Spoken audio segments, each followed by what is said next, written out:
1761 में पानीपत की तीसरी लड़ाई लड़ी जाती है। और यह बात नोट कीजिएगा कि यह लड़ाई एक मुसलमान फौज और मुकम्मल तौर पर दूसरी हिंदू फौज के दरमियान होती है। इतनी बड़ी ऑर्गेनाइज्ड रेगुलर जंग इसके बाद 1965 तक दोबारा नहीं होती। 1965 पानीपत की तीसरी लड़ाई के बाद वो मौका होता है कि जब मुसलमान और हिंदू फौजें बराह रास्त आपस में टकराती हैं। बैटल ऑफ पानीपत में आइए दोनों फौजों की ताकत का तवाज़ुन देख लेते हैं। जहां तक अफरादी कुव्वत का ताल्लुक है वो तकरीबन दोनों तरफ बराबर थे। मराठा भी तकरीबन 1 लाख फौज लाए थे और अहमद शाह अब्दाली के पास भी तकरीबन 1 लाख ही फौज थी। मगर इसके अलावा ताकत का तवाज़ुन बहुत बुरी तरह से मराठों के हक में था।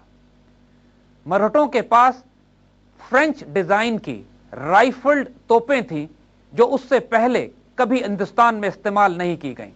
दुनिया की जदीद तरीन टेक्नोलॉजी जो फ्रांसीसियों ने मराठों को दी थी इस जंग में पहली दफा इस्तेमाल की जाती है।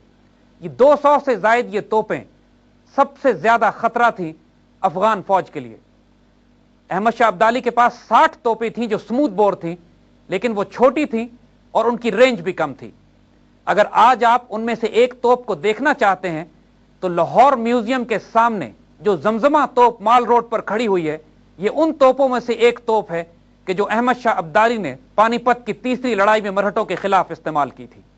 मराठों के पास एक बहुत बड़ी तादाद में जंगी हाथी भी थे, लेकिन उसके मुकाबले में अहमद शाह अब्दाली के पास एक गैर मामूली हथियार था जो उससे पहले किसी जंग में इस्तेमाल नहीं किया गया था। मुसलमानों ने पहली मर्तबा ऊंटों के ऊपर लाइट आर्टिलरी माउंट कर दी थी।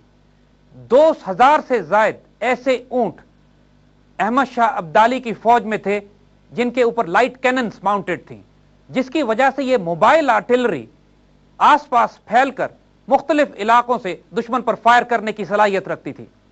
मराठों की आर्टिलरी ताकतवर भी थी और लॉन्ग रेंज भी, मगर वो फिक्स थी। उसकी पोजीशंस को दौरान जंग तब्दील नहीं किया जा सकता था। यह वो एडवांटेज था जो मुसलमानों के पास, जिसने आइंदा होने वाली जंग में फैसला कुन किरदार अदा किया। पानीपत की लड़ाई के बाकायदा शुरू होने से पहले कुछ वाकयात होते हैं जिनका जिक्र करना जरूरी है।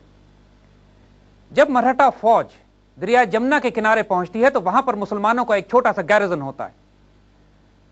अहमद शाह अब्दाली की फौज दरिया जमुना के इस पार होती है और यह गैरिजन परली तरफ होता है, और मराठे सबसे पहले इस गैरन को बिसीज करके इसके तमाम मुसलमानों को शहीद कर देते हैं। अहमद शाह अब्दाली इस तरफ से स्लॉटर को देखते तो हैं, लेकिन बीच में एक तेज तुन दरिया होता है और किसी सूरत अपने गैरिजन की वो मदद नहीं कर सकते। इस स्लॉटर के बाद इस कदर जोश और खरोश मुसलमानों में पैदा हो जाता है कि गम और गुस्सा और इंतकाम की आग की वजह से अहमद शाह अब्दाली फैसला यह करते हैं कि पूरी फौज दरिया में उतरकर दरिया के परली तरफ जाकर मराठों का मुकाबला करेगी।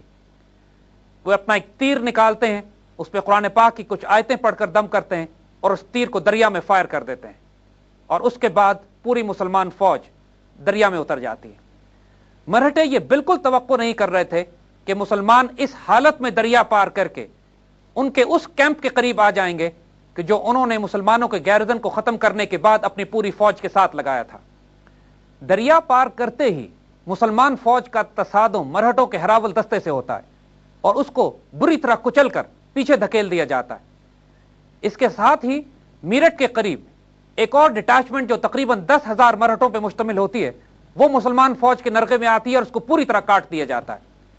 इसी दौरान तकरीबन 2000 का एक लश्कर कि जो सिपाहियों की तनख्वाहें और रसद लेकर जा रहा होता है, उसको भी इंटरसेप्ट करके सप्लाई लाइन काट दी जाती है। कैफियत अब यह हो जाती है कि मुसलमान फौज बैटल ऑफ पानीपत के बाकायदा शुरू होने से पहले ही मराठे बहुत बुरी तरह नुकसान उठा चुके होते हैं। उनकी सप्लाई लाइन काटी जा चुकी होती है, उनकी तनख्वाहें मुसलमान लूट चुके होते हैं, उनकी डिटैचमेंट्स जो इनको मिलने के लिए आ रही होती हैं वो काट के अलग कर दी जाती हैं, और सबसे बढ़कर इनके और दिल्ली के दरमियान मुसलमान फौज आ जाती है। अब मराठों के पास और कोई रास्ता नहीं होता दिल्ली से सप्लाईज मंगवाने का सिवाय इसके कि मुसलमान लश्कर के बीच में से होके जाएं। अब आहिस्ता आहिस्ता मराठों के लश्कर में कहत पड़ना शुरू होता है।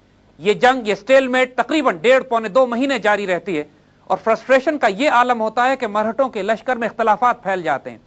जो मर्सनरी आर्मी किराए के फौजी वो लेकर आते हैं, वो तनख्वाहें ना मिलने की वजह से बिदकते हैं, और अब हाल यह हो जाता है कि डेस्परेशन में मरहटा कमांडर होलकर यह फैसला करता है कि अगर अब जंग ना की गई तो फौज शायद बगावत की वजह से डिसइंटीग्रेट हो जाएगी।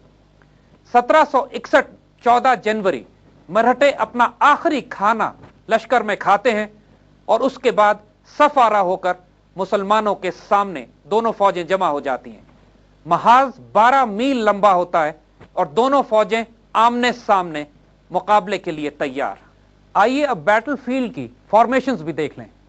मरहटों ने अपनी फौज को इस तरह ऑर्गेनाइज किया था कि उन्होंने अपनी आर्टिलरी मरकज में रखी थी, एक मजबूत राइट फ्लैंक और उसके साथ दूसरा लेफ्ट, और बाकी उनकी कैवलरी और इन्फेंट्री अपनी आर्टिलरी की हिफाजत के लिए उसके साथ खड़ी थी। इसी तरह मुसलमानों ने भी अपनी आर्टिलरी बीच में, एक मजबूत सेंटर और राइट और लेफ्ट फ्लैंक, लेकिन आर्टिलरी के पीछे मुसलमानों के शुतर सवार दस्ते रिजर्व में, यानी उनकी जो कैमल माउंटेड आर्टिलरी थी वो रिजर्व में एक तरफ, और 15,000 की हार्डकोर क्रैक ट्रूप्स कि जो बजाते खुद सुल्तान की कमांड में थे, वो आर्टिलरी गन्स के पीछे सुल्तान के साथ खड़े हुए थे। इस फॉर्मेशंस पर जंग का आगाज होता है। पहला चार्ज मरहटों का लेफ्ट फ्लैंक करता है। मुसलमानों का राइट फ्लैंक आगे बढ़कर उनसे मैदान जंग के बीच में टकराता है। दोनों फौजों के दरमियान तकरीबन 2 किलोमीटर का फासला होता है। दो फ्लैंक्स आपस में टकराते हैं, लेकिन मरहटे एक चाल के तौर पर या मार खाकर जब पीछे हटते हैं, अपने कैंप में वापस आते हैं, तो मुसलमान कैवलरी मैदान जंग के बीच में खड़ी रह जाती है और इस वक्त मरहटा आर्टिलरी इन पर फायर करती है। मुसलमान लिटरली पॉइंट ब्लैंक रेंज पर उन फ्रेंच गन्स के सामने होते हैं और बहुत बुरी तरह कैजुअल्टीज होती हैं। तमाम वो कैवलरी जो मैदान जंग में मुसलमानों के फ्लैंक से आगे बढ़ी थी मरहटा फ्लैंक को रोकने के लिए, तकरीबन तमाम की तमाम मैदान जंग में काम आ जाती है।